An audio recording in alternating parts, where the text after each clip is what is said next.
In this short video, we are going to examine the business model of Spotify. We will start with the identification of its elements, the attributes of those elements, and the relations between them. Furthermore, we are going to explain its business model patterns in detail. After the video, you will have a deeper understanding of how the organization creates, delivers, and captures value. Spotify is a music, podcast, and video streaming service which is available in more than 60 countries worldwide. While using it, you get an unlimited access to over 30 million songs with no need to buy them individually. Currently, over 100 million active users listen, share, and constantly explore new sounds. Here you can see the business model canvas of Spotify. It's an easy way to describe and analyze a business model. In order to understand the big picture, we have to look at its components individually like puzzles. The first part we will look at is the customer segments. They represent different groups of people or organizations that Spotify aims to reach and serve. So the main question to be answered is, who are their most important customers for whom is Spotify creating value? The most obvious answer is the listeners, who can be divided into free user and premium user. But there is another group who have to be considered, the advertisers. Let's move on to the value proposition. What value does Spotify deliver to their customers? You have to know that there can be different value propositions for different customer segments. While subscriber free users have instant access to millions of songs at a reasonable price and the possibility to explore new music, advertisers can use the huge platform of 220 million potential clients to spread their news. In the meantime, we know what value each customer receives. Now it's time to examine how Spotify does deliver the value to the customer. In order to use their service, listeners can use their PC software program, mobile app, or homepage. Another important building block is the relationship to the customer. It is important to clarify the type of relationship an organization wants to establish with each customer segment. In case of Spotify, it is primarily an online relationship. Additionally, the streaming platform is mainly a self-service relationship where listeners can search for music and advertisers can place an ad themselves. Conversely, the creation of personalized playlists reflects an automated service for the listeners. Furthermore, there are several communities which enable a higher involvement with customers and an easier communication between members themselves and Spotify.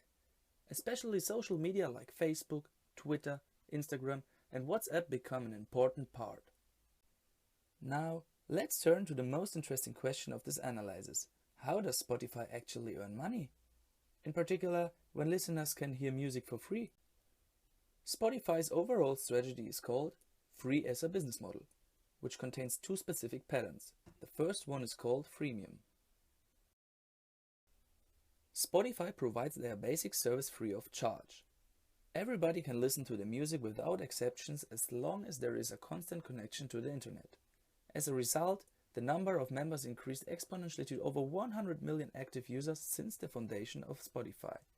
But from this current point of view, Spotify would produce rather costs than revenues. That's the reason why Spotify is trying to convert free users to premium customers. Those are getting several advantages for an affordable price at around about $12 a month. Especially the possibility to download the music offline and the elimination of advertisements were the key driver for their success. Finally, the premium customers should cross-finance the free customers.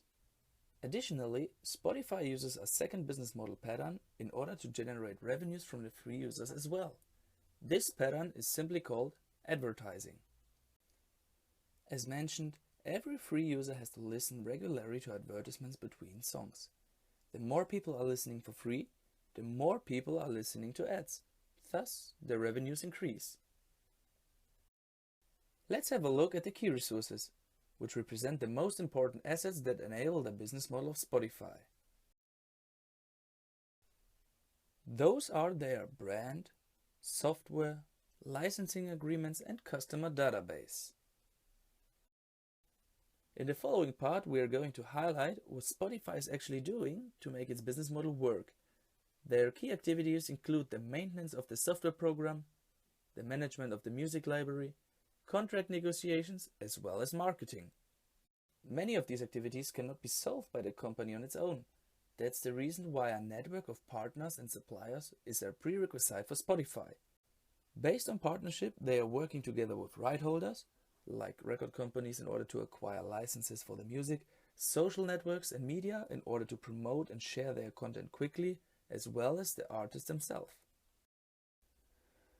But finally, there is no free lunch. Spotify has many different costs due to their business model and content.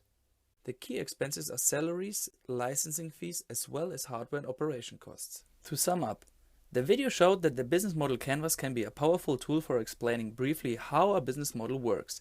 Spotify's business model is undoubtedly innovative and worth getting acquainted with. With hundreds of millions of music fans around the world, the market potential is still extraordinarily high. We hope that the video helped you to get a deep understanding of how Spotify creates value and what keeps its users